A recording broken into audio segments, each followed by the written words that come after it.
నమస్తే, welcome to our channel. నేను మీ అనిల్. బోరుగడ్డ అనిల్ ఈ పేరు రెండు తెలుగు రాష్ట్రాల ప్రజలకు పరిచయం అక్కర్లేని పేరు. ముఖ్యంగా ఆంధ్రప్రదేశ్ రాష్ట్రంలో ఈ పేరు తెలియని వాళ్ళు ఉండరు. చాలా ఫేమస్. సో ఆయన ఒక రాజకీయ నాయకుడిగానో లేదంటే ఒక మేధావిగానో ఒక రాజకీయ విశ్లేషకుడిగానో ఫేమస్ అయితే అది వేరు. కానీ బూతులతో, పచ్చి బూతులతో ఫేమస్ అయిన వ్యక్తి బోరుగడ్డ అనిల్. ఎస్, కనీసం ఇప్పుడు ఈయన వైసీపీ ప్రభుత్వం ఉన్నప్పుడు ఈయన ఆటలు సాగినాయి. ఈయన ఆడిందే ఆట, పాడిందే పాట. వైసీపీ ప్రభుత్వంలో జగన్కు సపోర్ట్ చేస్తూనే, జగన్ మద్దతుదారుగా ఉంటూనే ప్రతిపక్షాల పార్టీ పైన, ముఖ్యంగా పవన్ కళ్యాణ్ పైన పచ్చి బూతులతో, అంటే మాట్లాడుకోవడానికి చెప్పుకోవడానికి కూడా వీలు లేనటువంటి భాషలో రెచ్చిపోయాడు ఆ టైంలో మరి జగన్ కానీ, అప్పుడు వైసీపీ ప్రభుత్వం కానీ, వైసీపీ అధికార ప్రతినిధులు కానీ, ఆ నాయకులు ఎవరికైనా కూడా మరి ఈయన మా పార్టీ చెందిన వ్యక్తి కాదు, ఈయనకు మా పార్టీతో సంబంధం లేదని చెప్పేసి ఎప్పుడు చెప్పలేదు. మరి ఆయన వైసీపీ సపోర్టర్గానే మాట్లాడిండు, ఒక వైసీపీ నేతలాగానే మాట్లాడిండు, జగన్ అభిమానిగానే ఇప్పుడు కూడా మాట్లాడాడు. మరి అప్పుడు ఈ వైసీపీ సోకాల్డ్ అప్పుడు ప్రభుత్వం కానీ, అప్పటి ఈ అధికార ప్రతినిధులు కానీ, వైసీపీ నాయకులు ఎవరు కూడా ఖండించలేదు. ఎందుకంటే అప్పుడు విమర్శిస్తున్నాడు కాబట్టి ఏదో నడుస్తుందని చెప్పేసి లైట్ తీసుకున్నారు. కానీ ఆ సమయంలో, ఆ 5 సంవత్సరాల కాలంలో బోరుగడ్డ అనిల్ చేసినటువంటి దారుణాలు అంతింది కావండి. ఎంత దారుణం అంటే అది ఎవరు కూడా ఓకే చెప్పారు అసలు. ముఖ్యంగా పవన్ కళ్యాణ్ని లకారంతో కూడిన భాష, తన కుటుంబ సభ్యులని ఇష్టానుసారంగా తిట్టడం, ముఖ్యంగా మహిళని, పవన్ కళ్యాణ్ భార్యని, పవన్ కళ్యాణ్ పిల్లల్ని రేపు చేస్తా అని చెప్పేసి డైరెక్ట్ మాట్లాడిందండి. పవన్ కళ్యాణ్ పిల్లలు ఇంకా చదువుకుంటున్నారు, స్కూల్ ఏజ్లో ఉన్నారు. ఆ పిల్లల్ని మాట్లాడుతూ వాళ్ళని రేప్ చేస్తా అనేటువంటి వ్యాఖ్యలు కూడా చేసిండు ఈ బోరుగడ్డ అనిల్. అప్పుడు ఆడిందే ఆట, పాడిందే పాట అయిపోయింది. కానీ కాలం ఎప్పుడైనా సరే, మనం అంటగా కర్మ హిట్స్ బ్యాక్ అని చెప్పేసి, కర్మ అది తిరిగి అది మనకే కొడుతుంది. అది ఇప్పుడు బోరుగడ్డ అనిల్ విషయంలో జరిగింది. ఏదైతే అప్పుడు ప్రభుత్వాన్ని చూసుకొని, ఏదైతే అప్పుడు ఆ పార్టీని చూసుకొని ఎగిరిండో, ఇప్పుడు అదే పార్టీ ప్రభుత్వం కోల్పోయిన తర్వాత అసలు ఇతనికి మాకు ఎలాంటి సంబంధం లేదు, అసలు ఇతను మా వైసీపీ నేతనే కాదు, ఈయన మా పేరు చెప్తే మాకు సంబంధం లేదు అని చెప్పేసి ఇప్పుడు వైసీపీ నాయకులు ఆ పార్టీ నుండి చెప్తా ఉన్నారు. మరి ఇదే వైసీపీ పార్టీ మరి అప్పుడు ఖండించలేదు. వైసీపీ ప్రభుత్వంలో ఉన్నప్పుడు ఇష్టానుసారంగా వైసీపీ పేరు చెప్పుకొని, వైసీపీ నేత అని చెప్పుకొని మాట్లాడినప్పుడు ఇదే ప్రభుత్వం, అప్పటి నాయకులు ఒప్పుకోలేదు, ఖండించలేదు. అధికారం కోల్పోయిన తర్వాత ఇప్పుడు ఆయనకు మాకు సంబంధం లేదు అని చెప్పేసి చెప్తా ఉన్నారు. సో బోరుగడ్డ అనిల్ ఎప్పుడైతే ఈ ప్రభుత్వం కోల్పోయిందో, వైసీపీ ప్రభుత్వం కోల్పోయిన తర్వాత అసలు చాలా రోజులు కనిపించిన బయట అప్పుడు ఉన్నటువంటి ఆ యాటిట్యూడ్ కానీ, ఆ మత్తి మళ్ళీ ఎప్పుడు కనిపించలేదు. తర్వాత ఈయన చేసిన వ్యాఖ్యలు, డిప్యూటీ సీఎం పవన్ కళ్యాణ్ పైన గతంలో చేసిన వ్యాఖ్యలు, ఆయన కుటుంబం పైన చేసిన వ్యాఖ్యలు, ఆయన భార్య పైన చేసిన వ్యాఖ్యలు, వాళ్ళ పిల్లల పైన చేసిన వ్యాఖ్యలు, టీడీపీ నాయకుల పైన చేసిన వ్యాఖ్యలు, చంద్రబాబు పైన చేసిన వ్యాఖ్యలు, నారా లోకేష్ పైన చేసిన వ్యాఖ్యలు ఏదైతే ఉన్నాయో దానిపైన కేసులు పెట్టి తర్వాత ఆ స్టేషన్ ఆ స్టేషన్ తిప్పుకుంటా 3rd డిగ్రీ కూడా వేయడం జరిగింది. అంటే మనం ఏదైనా సరే విర్రవీగద్దు, నాదే అంతా ఉందని చెప్పేసి విర్రవీగితే ఏమవుతుందంటే లాస్ట్కు అది నీకే తిప్పి కొడుతుంది. నువ్వు ఎవరి పేరు చూసుకొని ఎగిరినవో, ఏ ప్రభుత్వం చూసుకొని అప్పుడు ఎగిరినవో, ఏ పార్టీని చూసుకొని ఎగిరినవో, ఇప్పుడు అదే పార్టీ నిన్ను అసలు నీకు మాకు సంబంధం లేదని చెప్పేసి కొట్టిపడేసింది. నువ్వు ఇప్పటికి జగన్ అభిమాని అని చెప్పి చెప్తా ఉన్నావు, కానీ ఆ జగన్ ఇప్పటికి కూడా నీ గురించి ఇతను మా నాయకుడే అని చెప్పేసి నీ గురించి కొట్లాడలేదు, నీ గురించి మాట్లాడలేదు. నువ్వు అరెస్ట్ అయ్యి ఆ జైలుకు ఈ జైలుకు తిరిగితే వైసీపీ నుండి ఎప్పుడైతే నువ్వు పవన్ కళ్యాణ్ పిల్లల గురించి అంతా ఇష్టారాజ్యంగా బూతులు తిడుతూ, పచ్చి బూతులు తిడుతూ, లకారంతో కూడిన బూతులు తిడితే ఏ వైసీపీ నాయకులైతే ఆ వీడియోను పోస్ట్ చేసి షేర్ చేసిరో, నువ్వు అరెస్ట్ అయ్యి జైలుకి వెళ్ళి నీకు తాడిగిరి వేస్తే ఆ వైసీపీ నాయకులు, ఆ కార్యకర్త ఒక్కరు కూడా నీకు సపోర్ట్ చేయలేదు. కనీసం సంఘీభావం కూడా తెలిపలేదు. అయ్యో పాప అనే ఒక పోస్ట్ కూడా ఎవరు కూడా పెట్టలేదు. ఇది బోరుగడ్డ అనిల్ పరిస్థితి. ఇది ఎవరైనా బోరుగడ్డ అనిల్ ఒకటే కాదు, ఇది అందరికీ చెందుతుంది. ప్రభుత్వం ఉంది కదా, మా పార్టీ అధికారంలో ఉంది కానీ రెచ్చిపోతే బోరుగడ్డ అనిల్కు ఏదైతే జరిగిందో అదే ఖచ్చితంగా జరుగుతుంది. విమర్శించాలి. రాజకీయాలు అన్నప్పుడు విమర్శలు సహజం. అది రాజకీయ విమర్శ వరకే ఆగిపోవాలి. వ్యక్తిగత విమర్శలకు తావు ఉండకూడదు. కానీ బోరుగడ్డ అనిల్ చేసింది మొత్తం కూడా వ్యక్తిగత విమర్శలే. వ్యక్తిగత విమర్శలతోనే ఆయన అత్యంత దారుణానికి అప్పుడు పూనుకున్నాడు. మొత్తం మీడియాకి వస్తే అది ఇంటర్వ్యూలో సైతం సరే ఆయన ఒక సెల్ఫీ వీడియో పెట్టుకుని పెడితే అది వేరు. పెద్ద పెద్ద ఛానల్ ఇంటర్వ్యూ ఇస్తూ కూడా నా కొడక అని చెప్పేసి రే పవన్ కళ్యాణ్ అంటూ వాళ్ళ భార్యల్ని పిల్లల్ని లకారంతో భాషలు. పిల్లలు ఏం చేశారని వాళ్ళ భార్య ఏం చేసిందండి? తిడితే నువ్వు పవన్ కళ్యాణ్ తిట్టాలి, చంద్రబాబుని తిడితే. మీడియాలో మాట్లాడుకుంటా పవన్ కళ్యాణ్ భార్యని నా దగ్గరకు పంపించాలి, పవన్ కళ్యాణ్ పిల్లల్ని నా దగ్గరకు పంపించాలి, ఎందుకు తెలుసా అని చెప్పేసి రేప్ చేయడానికి అట అని చెప్పేసి. ఇంత దారుణం అనేది. కర్మ హిట్స్ బ్యాక్. అక్కడ వైసీపీ గురించి టీడీపీ జనసేన కానీ కాదు, ఆ స్థానంలో ఎవరున్నా కూడా ఎగిరిపడద్దు. అన్ని రోజులు మనవి కాదు. సో సముద్రం వల్ల ఇట్లా చిన్నగా చిన్న చెప్పేసి దాన్ని మనం ఎడకరిస్తే అది ఒక పెద్ద అలరూపంలో వచ్చి నిన్ను తీసుకెళ్తుంది. సో దేని గురించి కూడా మనం తక్కువ అంచనా వేయకూడదు. అన్నీ మన రోజులు కావు. కర్మ హిట్స్ బ్యాక్ అని చెప్పేసి ఊరికి అనరు, కర్మ సిద్ధాంతం అని చెప్పేసి. ఇది బోరుగడ్డ అనిల్ విషయంలో జరిగింది. శ్రీరెడ్డి విషయంలోనూ ఇదే జరిగింది. ఏదైతే శ్రీరెడ్డి గతంలో వైసీపీ ప్రభుత్వం ఉన్నప్పుడు ఇష్టానుసారంగా ఇదే పవన్ కళ్యాణ్ కుటుంబాన్ని, చంద్రబాబు నాయుడు కుటుంబాన్ని, చంద్రబాబును, లోకేష్ను లకారంతో భాషలు మాట్లాడింది. ఇప్పుడు అదే వైసీపీ ప్రభుత్వం కోల్పోయిన తర్వాత శ్రీరెడ్డి మాకు సంబంధం లేదని చెప్పేసి చెప్పేయడంతో సేమ్ ఇదే తరహాలో శ్రీరెడ్డి కూడా బయటకు వచ్చి చాలాసార్లు ఏడ్చింది. నేను తప్పు చేసిన, బయటకు వచ్చి అరిచిన, ఇష్టానుసారంగా మాట్లాడినా, ఎవరిదెవరినో పెట్టుకొని పార్టీలో చేస్తారు, నేను పార్టీ కోసం పనిచేస్తే నాకు లాస్ట్కు ఇదే అయిందని చెప్పేసి బాధపడి ఆమె సైలెంట్ అయిపోయింది. ఇప్పుడు అదే కోవలకి బోరుగడ్డ అనిల్ వచ్చింది. సజ్జల రామకృష్ణారెడ్డి, వైసీపీ అధికార ప్రతినిధి వెంకటరెడ్డి, వీళ్ళిద్దరూ కూడా బోరుగడ్డ అనిల్ విషయంలో చాలా సీరియస్ తీసుకున్నారు. ఇతని వల్ల పార్టీ డ్యామేజ్ అయింది, పార్టీ అధికారం కోల్పోవడానికి ప్రధాన కారకులు ఈ బోరుగడ్డ అనిల్ ఒకటని చెప్పేసి అటు వెంకటరెడ్డి వైసీపీ అధికార ప్రతినిధి, అటు సజ్జల రామకృష్ణారెడ్డి ఇద్దరు కూడా ఇతను దూరం పెట్టడం జరిగింది. అసలు సంబంధం లేదని చెప్పేసి చెప్పడం జరిగింది. అప్పటి నుండి ఇప్పటి వరకు అటు బోరుగడ్డ వర్సెస్ సజ్జల, బోరుగడ్డ వర్సెస్ వెంకటరెడ్డి ఇది జరుగుతూనే ఉంది. జగన్ దగ్గరికి నేను వెళ్ళడానికి వెళ్తే, ఆ నివాసానికి వెళ్తే నన్ను వెళ్ళనీయకుండా అడ్డుపడుతుంది ఈ వెంకటరెడ్డి, సజ్జల రామకృష్ణారెడ్డి అని చెప్పేసి సజ్జల రామకృష్ణను, వెంకటరెడ్డిని ఇప్పుడు తిడుతూ ఉన్నాడు బోరుగడ్డ అనిల్. మీరు ఎవర్రా నన్ను పార్టీలోకి రానివ్వడానికి? నేను వైసీపీ నేతను కాదు అని చెప్పడానికి మీరు ఎవర్రా? నేను గతంలో వైసీపీ ప్రభుత్వంలో ఉన్నప్పుడు చంద్రబాబు పైన, నారా లోకేష్ పైన, అదేవిధంగా పవన్ కళ్యాణ్ పైన విమర్శ చేస్తే వీళ్ళు ఎవరు కూడా తప్పు అని చెప్పలేదు, సమర్థించారు. ఇప్పుడు అదే నాయకులు నా వల్ల పార్టీకి డ్యామేజ్ అని చెప్పేసి నన్ను బదనాం చేసే ప్రయత్నం చేస్తూ ఉన్నారు. జగన్కు నన్ను దగ్గర చేయట్లేదు అని చెప్పేసి వాళ్ళు అటు సీరియస్ అవుతా ఉన్నారు ఇప్పుడు బోరుగడ్డ అనిల్. మొన్న జగన్ ఇంటి ముందు తాడేపల్లిగూడెంలో ఆ ప్యాలెస్ ముందు కూర్చొని ధర్నాకు దిగిండు. ధర్నా కూర్చున్నాడు.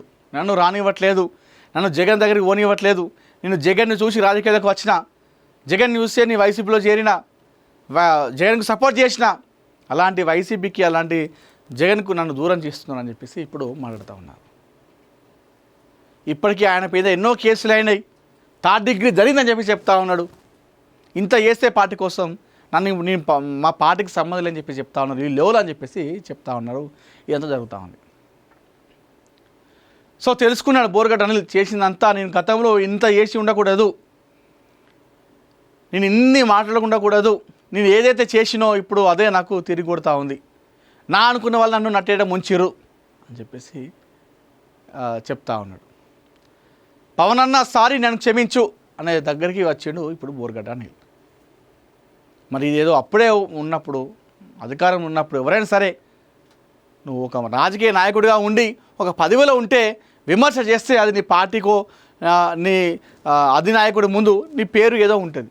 నువ్వు ఎలాంటి సంబంధం లేకుండా ఇష్టానుసారంగా ప్రభుత్వం ఉందని చెప్పేసి ఇష్టానుసారంగా లకారంతో భాషలు మాట్లాడి ఇప్పుడు ఏడిస్తే ఏం లాభం? ఇప్పుడు థర్డ్ డిగ్రీ వేస్తే ఏం లాభం? మంచి వాళ్ళందరూ ఉన్నోళ్ళు కూడా రాజకీయం చేసుకుంటా ఉన్నారు. నువ్వు పార్టీ కోసం కష్టపడ్డావు, తిరిగినావు, విమర్శలు చేసినావు రాజకీయ ఇతర ప్రతిపక్షాల పైన. కానీ ఇలా జరిగింది ఏంది? జగన్ ఇంట్లో నీకు స్థానం లేదు. జగన్ ఇంటి బయటనే నీకు అక్కడికే ఆగిపోయింది నీ స్థానం అనేది. ఇది రాజకీయాల్లో ఇవన్నీ జరుగుతూ ఉంటాయి. దయచేసి అంటే ఈ ప్లేస్లో ఎవరైనా సరే ఇలాంటి వ్యాఖ్యలు చేయడం సరికాదు. పవన్ అన్న సారీ అని చెప్పేసి చెప్తా ఉన్నాడు ఇప్పుడు బోర్గడ్డ అనిల్. నేను తప్పు చేసిన అప్పుడు అంతా మాట్లాడి ఉండకూడదు అనేది చెప్తా ఉన్నాడు. ఇక మరికొంతమంది అయితే ఆయన జనసేనలోకి వెళ్ళిపోతున్నట్టుగా పవన్ కళ్యాణ్తో భేటీ అవుతాడు, జనసేనలో పార్టీలో చేరుతాడు అని చెప్పేసి మరికొంతమంది చెప్తా ఉన్నారు. బయట వార్తలు వస్తూ ఉన్నాయి. ఎందుకంటే వైసీపీ చీకొట్టింది కాబట్టి ఎవరినైతే ఏ పార్టీ అయితే తిట్టిండో, ఎవరినైతే ఆయన అంతా చేసిండో అదే పార్టీలో జాయిన్ కాబోతున్నట్టుగా మరికొంతమంది చెప్తా ఉన్నారు. అదే జనసేనలోకి ఎంట్రీ కాబోతున్నాడు బోర్గడ్డ అని చెప్పి చెప్తా ఉన్నారు. మరి అది ఎంతవరకు వాస్తవమో కాదో తెలియని ఈ వార్తలు వస్తూ ఉన్నాయి. సరే, ఎవరైనా సరే కర్మ హిట్స్ బ్యాక్. ప్రభుత్వం ఉన్నాము, ఆ పార్టీ సపోర్ట్ ఉంది, ఆ నాయకుడు సపోర్ట్ ఉంది, నా వెనకాల ఇంతమంది ఉన్నారని చెప్పేసి విర్రవీగితే కాలం ఒకరాజులో ఉండదు, ఎప్పుడో ఒకటి మారుతుంది. ఇప్పుడు ఆ కాలం మారిన విషయంలో బోర్గడ్డ అనిల్కు సరిగ్గా సరిగిపోయింది. మొన్న జగన్ ఇంటి ముందు కూర్చొని ఆయన బాధ ఆవేదన ఒకసారి విందాం. నేను ధర్నాకి రాలేదు, నిరసన కూడా కాదు ఇది. నేను పార్టీ ఆఫీస్కి జగన్ సార్ని కలిసడానికి వచ్చిన. నాకు అక్కడ పర్మిషన్ లేదని చెప్పినారు. ఆల్రెడీ నేను ఒక 10 రోజుల క్రితం వస్తే అడ్వకేట్స్ని అపాయింట్ చేస్తామని చెప్పి పిలిస్తే వెళ్ళినా. జగన్మోహన్ రెడ్డి గారు పార్టీ ఆఫీస్లో ఉన్నప్పుడేమో నువ్వు పెద్ద నాకు పార్టీ చేసేటట్టు, నువ్వు అసలు చాలా మంచి సబ్జెక్ట్ ఉన్నవాడివి, నువ్వు అన్నమాట నేను చెప్పాను. నా లైన్ మార్చేశాను. నా ఇంట్లో వాళ్ళని బుద్ధులు తిట్టారు, నా భారతమ్మని తిట్టారు, భారతమ్మని క్యారెక్టర్ అసాసినేటెడ్గా మాట్లాడారు. ఆ పొద్దు ఎవరు మాట్లాడలేదు. ఈ పొద్దు పార్టీ కోసం నేను పనిచేసా. 9 నెలలు జైల్లో ఉండా, 22 కేసులు పెట్టించుకున్నా, 3rd డిగ్రీలు ఊరంతా తిప్పిన, రాజూరు నుంచి చివరికి 16,000 కిలోమీటర్లు తిప్పారని చెప్పి కారుమూరి వెంకటరెడ్డి అనేవాడు నన్ను రౌడీ షీట్ అంటాడు. హైకోర్టు ఆల్రెడీ చెప్పింది ఆ రౌడీ షీట్ దానికి కాపుతుంది. ఆ మాట అన్న వాళ్ళకి 12 మంది పోలీస్ ఆఫీసర్స్కి మెమో ఇచ్చింది. పొలిటికల్ గా అందరికి ఉంటుంది, వయసు వర్ష. అంటే రాజకీయాలు ఎలా ఉంటాయో చెప్పడానికి ఒక నిదర్శనం. ఇదే వెంకటరెడ్డి వైసీపీ అధికార ప్రతినిధి, ఇతను వైసీపీ పేరు చెప్పుకొని వైసీపీ నాయకుడు అని చెప్పుకొని ఇదే పవన్ కళ్యాణ్ పైన చంద్రబాబు పైన లకారంతో కూడిన భాష మాట్లాడితే, మరి ఇప్పుడు ఇతను మా నాయకుడు కాదని చెప్పేసి అప్పుడు ఒప్పుకోలేదు, అప్పుడు చెప్పలేదు. ఎందుకంటే అప్పుడు వైసీపీ ప్రభుత్వంలో ఉంది, వాళ్ళు నడిచింది. అప్పుడు వాళ్ళు చెప్పుకునే ప్రయత్నం చేయలేదు. సో ప్రభుత్వం ఓడిపోయింది.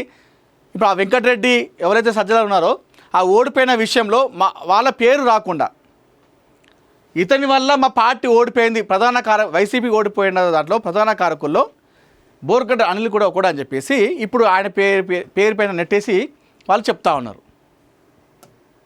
పొలిటికల్ గా ప్రతిపక్షంలో ఉన్నప్పుడు మీరు మేమంటాం, మీరు అంటారు, కానీ సొంత పార్టీ కూడా అనటం అది. దాని మీద నేను వీడియోస్ తీపిచ్చేసి మాట్లాడదంటే వీడియోస్ తీపించలే.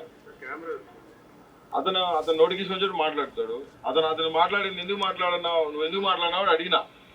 నువ్వు ఎందుకు మాట్లాడావు రోడ్డు షీట్ అని, నా గురించి పార్టీకి సంబంధం లేదంటే ఇంకా పార్టీలో జాయిన్ అవ్వలేదు అఫీషియల్ గా, నేను ఎల్ఐన్సీ తండ్రిలోనే ఉన్నాను కదా, నువ్వు ఎందుకు మాట్లాడుతున్నావు అంటే నాకు సజ్జలు మాట్లాడమన్నాడు, మనోడు శ్రీహరి మాట్లాడమన్నాడు అని చెప్పినాడు. అది ఆడియో రికార్డ్ కూడా వినిపిస్తాను. రేపు ఫోన్ బ్రో, నేను ఎందుకు, నాకేం అవసరం, ధర్నా కాదు నిరసన కాదు. నేను 10,000 మంది కార్యకర్తలతో రాలేదు వీడికి. రిపబ్లికన్ పార్టీకి 1,70,000 మంది మెంబర్స్ ఉన్నారు. నేను వర్కింగ్ ప్రెసిడెంట్గా ఉండే.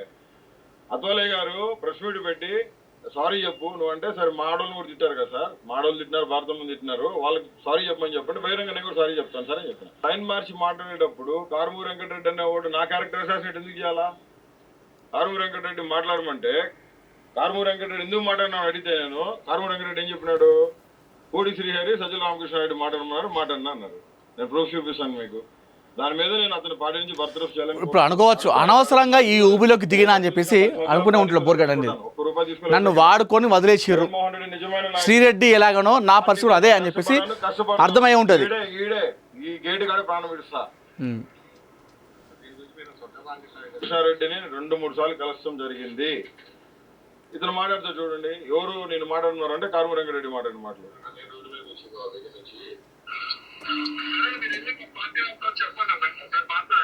అంటే ఏమని మాట్లాడాలి కంప్లైంట్ ఇవ్వమంటారా? కాదనా ఇప్పుడు మీరు దయచేసి నేను పార్టీకి విరుద్ధంగా ఏ రోజు మాట్లాడాలి. ఒకప్పుడు ఈయన వెనకాల ఒక కారు ప్రభుత్వం నుండి గన్మెన్లు వైసీపీ ప్రభుత్వంలో ఉన్నప్పుడు మరి ఎందుకు ఇచ్చారో మన వైసీపీ నాయకుడు అన్నప్పుడు ఇవ్వకుండా ఉండాల్సింది కదా అతనికి అవన్నీ కూడా. మరి ఇప్పుడు ఈ వెంకటరెడ్డి సోకాల్డ్ సజ్జల ఇప్పుడెందుకు మాట మార్చి విధంగా చేస్తున్నారు? అప్పుడు ఈయనకు అధికారికంగా ప్రభుత్వం ఉన్నప్పుడు గన్మెన్లను బాడీ గార్డులను సెక్యూరిటీ ఇచ్చారు. మరి పార్టీ ఆఫీస్ ఎందుకు వస్తున్నాం రాదని చెప్పినారు. పార్టీ ఆఫీస్ నేను జగన్ సార్ వచ్చినారని చెప్పి ఇక్కడికి వచ్చినాను. మీకు చెప్పినారా పార్టీ చెప్పండి ఒకసారి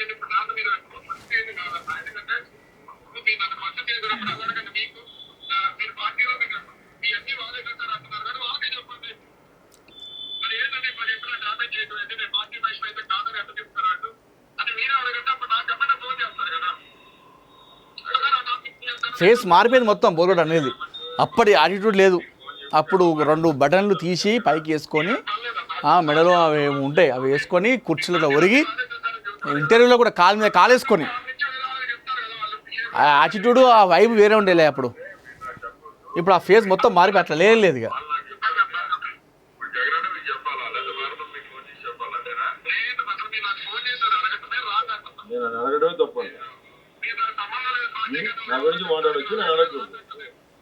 మీకు అర్థమైపోతుంది బోర్గడ్ అనిల్ నీ స్థానం స్థాయి ఏంది వైసీపీలో అనేది మీకు అర్థమైపోతుంది. రాజకీయాల కోసం వాళ్ళ స్వార్థం కోసం నిన్ను వాడుకున్నారు అనిల్. ఇప్పటికైనా జగన్మోహన్ రెడ్డి గారు దళితుల పట్ల చాలా చాలా చాలా గొప్ప మనసు కలిగి ఉన్నాడు. కాలర్ పట్టుకొని చెప్పాడు దళితులు నా మేనమామలని. రిపబ్లికన్ పార్టీ ఎవరు పెట్టారో మీకు తెలుసు కదా. బాబాసాహెబ్ అంబేద్కర్ పెట్టింది. కేంద్ర మంత్రి ఉన్నాడు, ఆయన యూనియన్ మినిస్టర్ ఉన్నాడు. నాకు ఏ పనులు 7 రాష్ట్రాల్లో కావున్నా పనులు చెప్పను. నేను చేసుకోలేనా, డబ్బు సంపాదించుకోలేనా? చాలా కీర్తి ఖ్యాతి సంపాదించుకున్నాను ఒక దళితుడిగా. అంటే నేను అనేది ఏంటంటే అందరూ పార్టీ అంతా కీర్తి ఖ్యాతి సంపాదించుకున్న ఒక దళితుడిగా నిజంగా మనం మెచ్చుకోవాల్సిందే. ఒక దళితుడిగా కీర్తి ప్రతిష్టలు సంపాదించుకున్నాడు. కేంద్రంలో కూడా ఆయనకు ఒక రిపబ్లికన్ పార్టీలో ఈయన ఒక దాన్ని ఏమంటారు ఈయన సలహాలు సూచనలు కూడా ఇచ్చేటోడట. మరి అట్లాంటి స్థాయి నుండి మరి ఎందుకు ఇంత నీచానికి దిగజారినో అర్థం కాదు. అంటే రాజకీయ నాయకులు రాజకీయ పార్టీలు ఈ విధంగా మారుస్తే వాళ్ళ అవసరాల కోసం అనేది ఇక్కడ మనకు క్లారిటీగా అర్థమైపోతుంది. పోతున్నాడు సంతోషంగా. నన్ను ఎందుకు ఆపుతున్నాడు అంటున్నా. ఒక 4 గుంటూరులో ఉన్న 4 నాయకుల కోసం ఆపుతున్నాడు ఆయన. బాపట్లో ఉన్న ఒక నాయకుడి కోసం ఆపుతున్నాడు. నువ్వు ఏం ఆపగలవు? ట్రై చేయి. నువ్వు ఎంత చేస్తావు చెయ్యి.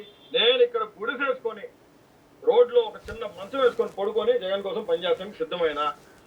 ఈ పొద్దు జగన్ అన్న పిలిస్తే పోతాం, లేదా రేపు పొద్దున ఇప్పుడు ఇంటికి పోతాం సాయంత్రం మళ్ళీ లేదంటే నేను ఏడే కూర్చుంటాం. మా భార్య పోతుంది, పొద్దున్నే వస్తారు. నేను ఏడే కూర్చుంటే అన్నని కలిసేదాకా ఏడే ఉంటాను నేను. ఎందుకంటే నాకు జరిగిన అన్యాయం అన్నకి చెప్పాలి. పార్టీలో ఇక్కడ పార్టీ ఆఫీస్లో ఏం జరుగుతుందో అన్నకి చెప్పాలి. ఇప్పుడు ఇవన్నీ అన్నకు తెలియదు అనుకుంటున్నాడా బోర్గడ్ అనిల్? ఇంత మేధావి జగన్ కోసం ఇంతమంది రాజకీయ నాయకులతో వైరం పెట్టుకున్నాడు. ప్రతిపక్షాల పార్టీలు పెట్టినప్పుడు ప్రభుత్వంలో ఇష్టానుసారంగా మాట్లాడిండు. మరి ఇవన్నీ విషయాలు జగన్ అన్నకు తెలియదు అనుకుంటున్నాడా బోర్గడ్ అనిల్? ఇవన్నీ కూడా తెలుసు. నువ్వు ఇంటికి ముందు పోయి ధర్నా చేసింది, పార్టీలో జరిగేది, పార్టీ ఓడిపోవడానికి గల కారణాలు ఏంటి అవన్నీ కూడా తెలుసు. ఇప్పుడు బోర్గడ్ అనిల్ ఈ విధంగా చేస్తున్న విషయం కూడా ఆయనకు తెలుసు. కానీ నువ్వు అన్నట్టుగా రాజకీయ నాయకులు ఎవరైతే ఉంటారో వాళ్ళ స్వార్థం కోసం ఇలాంటి నాయకుల్ని ఇలాంటి కార్యకర్తల్ని విస్మరిస్తారు ఖచ్చితంగా. ఎందుకంటే ఈయన వస్తే ఎక్కడ ఈయన మీదకి పోతాడో మమ్మల్ని ఎక్కడ తొక్కిస్తాడో అనేది ఇంకొకటి ఉంటుంది. దాంతోపాటుగా ఈయన భాష గతంలో ప్రభుత్వంలో ఈయన వ్యవహరించిన తీరుతో కూడా వాళ్ళు పక్కన పెట్టారు. మరి పక్కన పెట్టారు ఓకే, మరి అప్పుడు ఎందుకు పక్కన పెట్టలేదు ప్రభుత్వం? అప్పుడు ఉన్నప్పుడు మా నాయకుడు అని ఎందుకు చెప్పలేదు? ఇప్పుడు ఎందుకు చెప్తా ఉంది ఈయన మా నాయకుడు కార్యకర్త కాదని చెప్పేసి? కూడా వేసుకొని నలుక్కుండా జెండా పట్టుకొని రోడ్డు మీదకి వచ్చి కష్టపడి తిరిగి చెప్పులు లేకుండా జగన్మోహన్ రెడ్డి గారి కోసం స్లోగన్స్ ఇచ్చుకుంటా ర్యాలీలు చేస్తే తెలుసుది. ఇస్త్రీ గుడ్డలు వేసుకొని నలుక్కుండా సజ్జల రామకృష్ణ లోపల కూర్చుంటే పని అవుతుందా? ఇది ధర్నా కాదు. ఇది నేను ధర్నా చేసినా, నేను ఒక స్లోగన్ ఇచ్చినా అది ధర్నా అవుతుంది. నేను చాలా పీస్ఫుల్గా జగన్మోహన్ రెడ్డి గారిని కలిసేదానికి లోపలికి పోనీపోతే ఇక్కడ బయట కూర్చున్నా. నన్ను లోపలికి పిలిస్తే నేను అన్నం కలిస్తే కలిపోయి ఏమి కలగకూడదు. భారత రాజ్యాంగం కాలమాన్ ప్రకారం నన్ను రౌడీ షీటర్ అన్నాడు. కారుమూరి వెంకటరెడ్డి మీద కేసు పెట్టినా. నేషనల్ ఎస్సీ కమిషన్లో కేసు ఫైల్ అయింది. ఎస్సీ కమిషన్ కేసు రిజిస్టర్ చేసి కేసు నంబర్ ఇచ్చింది. కేసు రిజిస్టర్ నంబర్ ఇది కేసు. జగన్మోహన్ రెడ్డి గారు గొప్ప నాయకుడు అండి. నేను ఒకటే మాట చెప్తున్నా, ఖచ్చితంగా జగన్మోహన్ రెడ్డి గారు నన్ను లోపలికి పిలుచుకుంటారు. జగన్మోహన్ రెడ్డి గారి కోసం వెయిట్ చేస్తాం. జగన్మోహన్ రెడ్డి గారితో నేను నా భార్య వెళ్ళి మాట్లాడతాం. ఇది జరగని పని చెప్తాం, మీరు గుర్తుపెట్టుకోండి. ఆయనకి తెలియదు. ఇప్పుడు కూడా ఏం మాట్లాడుతున్నారు లోపల పార్టీ ఆఫీస్ లో, పార్టీకి వ్యతిరేకంగా వచ్చి కూర్చున్నాడని. నేను ఏమన్నా 10,000 మంది ధర్నా వేసుకొని వచ్చి కూర్చున్నానా? నేను ఒక చిటికేస్తే 4-5,000 మంది వచ్చేస్తారు జనం. నాకు ఉన్నారు మంచి దళిత్ ఫాలోయింగ్, నాకు మంచి ఫ్యాన్ ఫాలోయింగ్ ఉంది, ఫ్యాన్ పేజ్ ఉంది నాకు కూడా. నేను అది రాలా. నేను నా భార్య ఎందుకు వచ్చినామంటే జగన్ సార్ని కలిసడానికి వచ్చినాం. శ్రవణ్ కుమార్ జగన్మోహన్ రెడ్డి గారి దృష్టి అది కాదండి. జగన్మోహన్ రెడ్డి గారు పార్టీ కోసం కష్టపడే వాళ్ళని, పార్టీని నమ్ముకొని పనిచేసిన వాళ్ళకి ఖచ్చితంగా సుముచితమైన స్నానం ఇస్తారు. కానీ నేను జగన్ అన్నని కలిసేదానికి వస్తే అన్న దగ్గర పోనీ కూడా నన్ను ఆపుతుంది నాకు అర్థం కాదు. మీరు ఆపుతుంది నాకు అర్థం కాదు. లోపల పోతే నాకు పర్మిషన్ లేదు, లోపల నుంచి రావాలంటారు. ఎవరు రావాలా? పార్టీ హౌస్ అండి ఇది. నాకు పార్టీ హౌస్, మీకు పార్టీ హౌస్, అందరికీ పార్టీ హౌసే. దేవాలయం లాంటిదండి ఇది. నాకు ఎవడో ఒకటి ఆపితే ఆగుతారా? ఖచ్చితంగా జగన్మోహన్ రెడ్డి గారి నుంచి పిలుపు వస్తుంది. ఇప్పుడు నేను జగన్తో కూర్చొని మాట్లాడతాను. ఇప్పుడు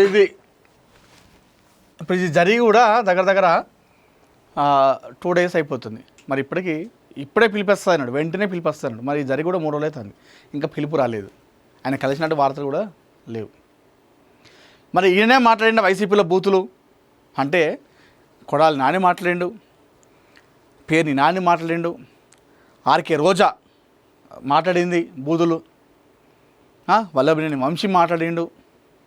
ఇట్లా చాలామంది కూడా మాట్లాడడం జరిగింది బూతులు.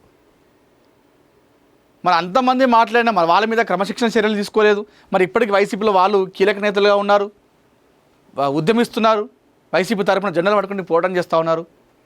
మరి ఈయన కూడా వాళ్ళలాగానే మాట్లాడింది కదా. మరి ఈయన ఎందుకు మా వైసీపీ కనీసం కార్యకర్తలను కూడా చెప్పట్లేదు, మాకు ఆయనకు సంబంధం లేని చెప్తా ఉన్నారు. ఇదే పార్టీ, ఇదే నాయకులు. సో రాజకీయ నాయకులు ఎవరైనా సరే, ఏ పార్టీ అయినా సరే ఇక్కడ మరి ఇదని చెప్పట్లేదు. ఒక వ్యక్తి కోసం మనం ఎన్ని రోజులు బానిసత్వం చేసినా నువ్వు చివరికి బానిసలాగానే ఉంటావు. అంత తప్పితే నీకు ఎక్కడ కూడా కిరీటం వేసి కూర్చోబెట్టారు. అది బోరుగడ్డ అనిల్ విషయం జరిగింది, గతంలో శ్రీరెడ్డి విషయం జరిగింది, ఇప్పుడు బోరుగడ్డ అనిల్ విషయంలో కూడా అదే జరిగింది. ఆయన రాజకీయాలకు నీ బలైపోయినా అని చెప్పేసి ఇప్పుడు గ్రహించిండు. ఒకసారి బోరుగడ్డ అనిల్ కూడా ఒకసారి మనసాక్షిని ఒకసారి గుండె మీద చేవేసుకొని నేను ఆ విధంగా మాట్లాడడం, వ్యక్తిగతంగా పవన్ కళ్యాణ్ భార్యని, పిల్లల్ని, చంద్రబాబు కుటుంబాన్ని లకారంతో కూడిన భాషతో మాట్లాడడం నేను కరెక్టే చేసిన అని చెప్పేసి ఆయన మనసు మీద, ఆయన గుండె మీద చేపెట్టుకొని చేస్తే ఆయనకు అర్థమైపోతుంది. కనీసం నా కోసం తిట్టినట్టు అది వేరు. ఒక వ్యక్తి కోసం నేను ఇంత పోరాటం చేసిన, జగన్ కోసం ఇదంతా చేసిన, ఇప్పుడు అదే జగన్ ఇంట్లోకి నన్ను రాణిస్తలేడు ఈ విషయాన్ని కూడా ఒక మనస్సాక్షి మీద అడిగేసుకుంటే ఇది ప్రతి ఒక్క కార్యకర్త కూడా ఒక మేలుకొల్పు అవుతుంది.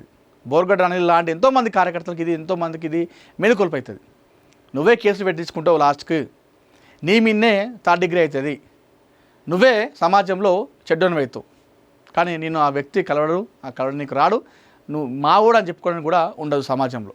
సో ఇది అందరూ గ్రహిస్తే ఇది ప్రతి ఒక్క కార్యకర్త కూడా మెలుకొల్పోతుంది. సో మరి చూద్దాం బోరుగడ్డ అనిల్ విషయంలో ఏం జరుగుతుంది.